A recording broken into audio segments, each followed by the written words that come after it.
Holidays-nale, adu namma GT Holidays da. GT Holidays, South India's #1 travel brand. You know you are special when you're with GT Holidays. இருமொழி கொள்கையால் தான் தமிழர்கள் India மட்டுமின்றி உலகளவில் பல்வேறு பொறுப்புகளில் முன்னிலையில் இருக்கிறார்கள் என அமைச்சர் அன்பில் மகேஷ் தெரிவித்துள்ளார். சிவகங்கை மருதுபாண்டியர் நகர் அரசு மேல்நிலைப் பள்ளியில் மாநில அளவிலான தேர்வு தொடர்பான கலந்தாய்வு கூட்டம் நடைபெற்றது. இதில் பள்ளிக்கல்வித்துறை அமைச்சர் அன்பில் மகேஷ் கலந்து கொண்டார். இதையடுத்து செய்தியாளர்களை சந்தித்த அவர், மொழிகளை கற்றுக்கொள்ள வேண்டும் என்று யாரும் கட்டாயப்படுத்தக்கூடாது என்றும் மும்மொழி கொள்கையை நாங்கள் ஏற்றுக்கொள்ள மாட்டோம் என்றும் தெரிவித்தார். விட அரசியலுக்கு முக்கியத்துவம் தராதீர்கள் அப்படின்றாங்க. இல்லை, அதான் அந்த கொள்கை அப்படின்னு வரும்பொழுது அந்த லாங்குவேஜை தவிர்த்து அவங்களால எதுவுமே சொல்ல முடியல. ரொம்ப ஒரு பிடிவாதமாக இருக்கிறாங்க. அதில் அப்படியே அது வருத்தத்துக்குரியதாக இருக்கின்ற அதை தான் நாங்கள் அவங்ககிட்ட சொல்கிறோம். தயவுசெஞ்சு மாணவர்கள் நலன் சார்ந்து அரசியல் இதில் செய்ய வேணாம். இத்தனை ஆண்டு காலம் எப்படி ஒவ்வொரு வருஷமும் பிஏபியோடது முடிஞ்சதுக்கு பிறகு நீங்கள் ஃபண்ட் ரிலீஸ் பண்ணிட்டே இருந்தீங்களோ அப்படி ரிலீஸ் பண்ணுங்கள். இந்த லாஸ்ட் 2 இயர்ஸாக மட்டும் ஏன் இவ்வளோ நீங்கள் முரண்டு பிடிக்கிறீங்க அப்படிங்கிறது தெரியல.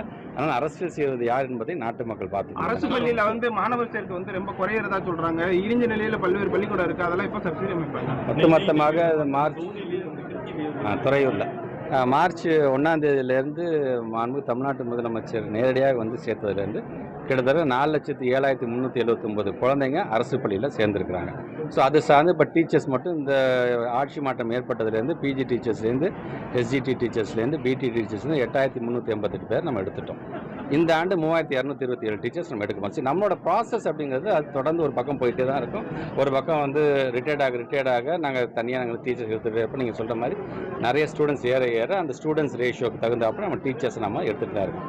இன்ஃப்ராஸ்ட்ரக்சரை பொறுத்த வரைக்கும் அவங்க சொல்கிற மாதிரி இன்றைக்கி கூட துறையூரில் பார்த்தீங்கன்னா ஒரு பூசின இதுலேருந்து கீழே விழுந்திருக்கதா சொன்னாங்க.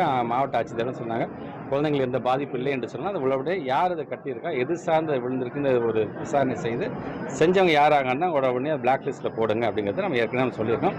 அது சார்ந்து கலெக்டர் வந்து அந்த முடிவை நீங்கள் எடுத்துகிட்டு இருக்காரு. ஸோ எங்களை பொறுத்த வரைக்கும் அரசு பள்ளியில் குறைந்தது மாணவர் சேர்க்கை அப்படிங்கிறத வந்து புள்ளி விவரங்களை பார்த்து சொல்லணுமே தவிர சும்மா அரசியலுக்காக பேசிடக்கூடாது என்பது எனக்கு